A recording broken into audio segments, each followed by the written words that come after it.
আমরা জাতির সাথে বেইমানি করতে পারবো না।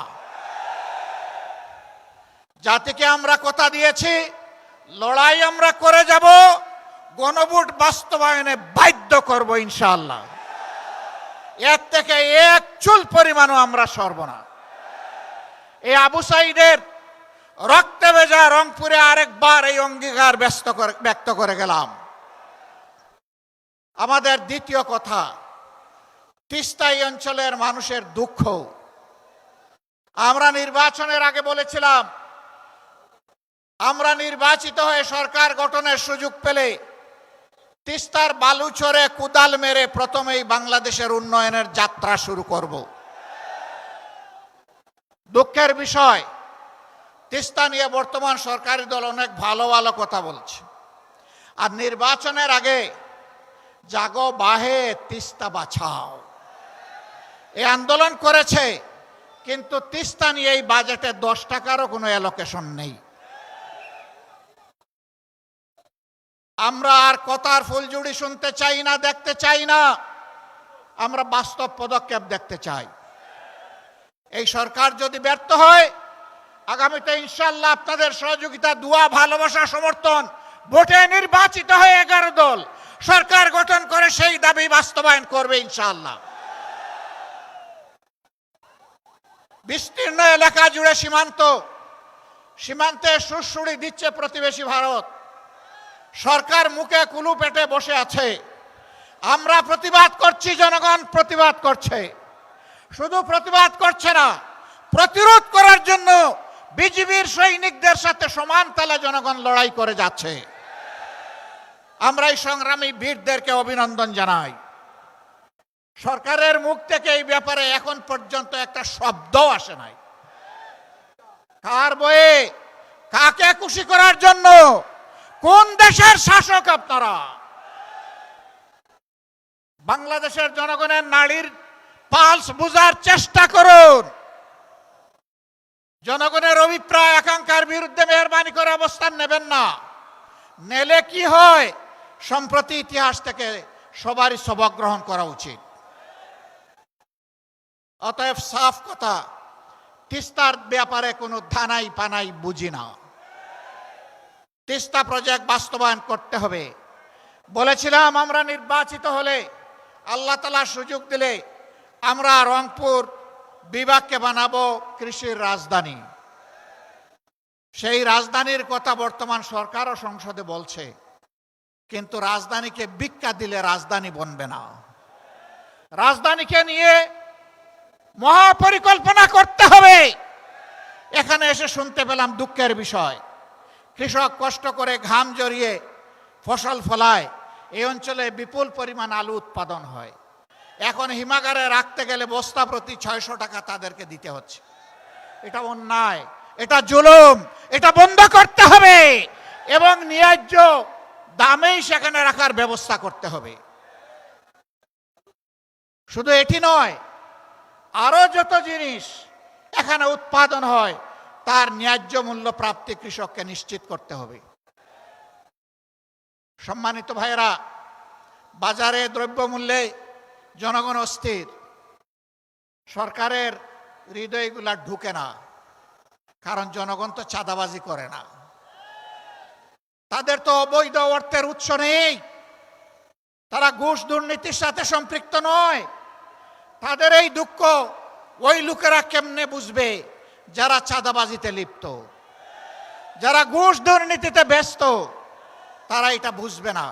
আমাদের স্পষ্ট অঙ্গীকার, ইনশাআল্লাহ সব দুর্নীতিবাজরা এক হয়ে ইঞ্জিনিয়ারিং করে আমাদেরকে হারিয়ে দিয়েছে কয়বার। গগু তুমি দান খাও বারবার, দরা পড়বা একবার, ইনশাআল্লাহ। আগামীতে এই সুযোগ আর দিবে না জনগণ। তখন ন্যায় ইনসাফের ভিত্তির উপরে 11 দল একটি সরকার গঠন করবে ইনশাআল্লাহ।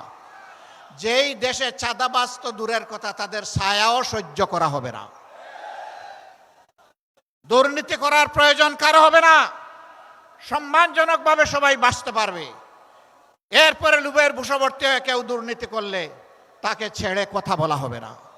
প্রধানমন্ত্রী হলেও না, তাকেও বিচারের মুখোমুখি করা হবে। সম্মানিত ভাইরা, এ দেশ আমাদের, আল্লাহর রক্ষাকর্তা।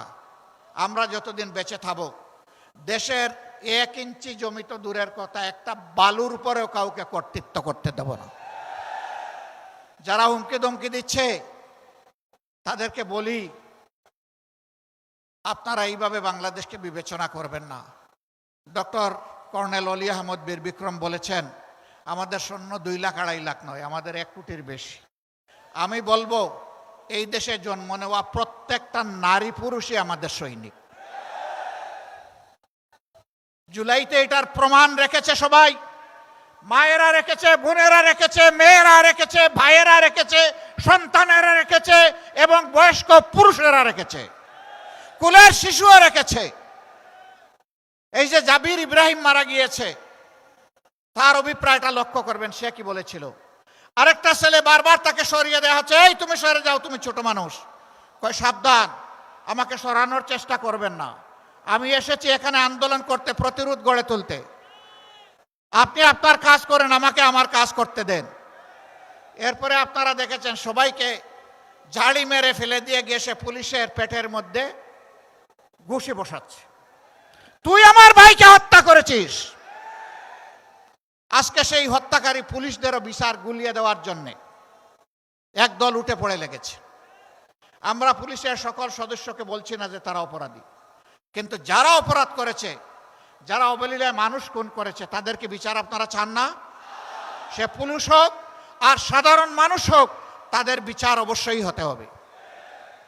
শুধু জুলাই নয়, 2006 সালের 28 অক্টোবর থেকে শুরু করে এরা যে খুনের রাজনীতির সূত্রপাত করেছিল, পিলখানা হত্যাকাণ্ড, সাপ্লাই হেফাজতের লোকদেরকে হত্যা, তারপরে সারা দেশে 15.5 বছর গুম খুনের রাজনীতি, আয়নাগরের রাজনীতি, জুলাইয়ে এসে মহা হত্যাযজ্ঞ, গণহত্যা যারা চালিয়েছে, একেবারে সেই বিপ্লবের প্রতীক শরীফ উসমান হাদির হত্যাকাণ্ড পর্যন্ত সকল বিচার করতে হবে। যদি এই সরকারের সেই বিচার করার সাহস না থাকে, বলবো নিজেদের ব্যর্থতার দায় স্বীকার করে বিদায় নেন। পরবর্তী সরকার এসে সেই বিচার করবে ইনশাআল্লাহ। আপনারা তৈরি আছেন? ওই শুধু এই মাঠে তৈরি থাকবেন না 24 ঘন্টা, 2 দিন 1 দিন নাকি সারা জীবন? ইনশাআল্লাহ লড়ে যাব, আমরা ক্ষান্ত হব না, আমরা জিতবো ইনশাআল্লাহ, আমরা মাথা নত করব না। আমরা বীরের জাতি হিসাবে মাথা উঁচু করে বিশ্ব দরবারে দাঁড়াবো, কোনো মিনি আধিপত্যবাদের কাছে আমরা নতি স্বীকার করব না। আপনাদেরকে আরেকবার ধন্যবাদ, এই বিপ্লবী জনতাকে ধন্যবাদ। হে আবু সাঈদ এবং আবু সাঈদের বন্ধুরা, তোমাদের আত্মার কাছে আমরা অঙ্গীকার করছি আরেকবার, আমরা বৈষম্যহীন বাংলাদেশ গড়ব ইনশাআল্লাহ। গণভোটের গণরায় বাস্তবায়নের মাধ্যমে ফ্যাসিবাদের কবর দেয়া হবে ইনশাআল্লাহ। সেই শপথ নিয়ে আজকে এইখান থেকে বিদায় নিলাম। আল্লাহ রাব্বুল আলামিন এই শপথ বাস্তবায়নের তৌফিক আমাদেরকে দান করুন। যুবকরা জেগে উঠো, আমরা তোমাদের সাথে আছি। আজকে ডক্টর কর্নেল অলি আহমদ বীর বিক্রমকে জিজ্ঞেস করেছিলাম, মুক্তিযুদ্ধে দেশকে মুক্ত করার জন্য লড়াই করেছিলেন, আরেকবার প্রয়োজন হয়ে পড়ছে, আপনি কি করবেন? তিনি বলেছেন, আমি সমান তালে লড়াই করব।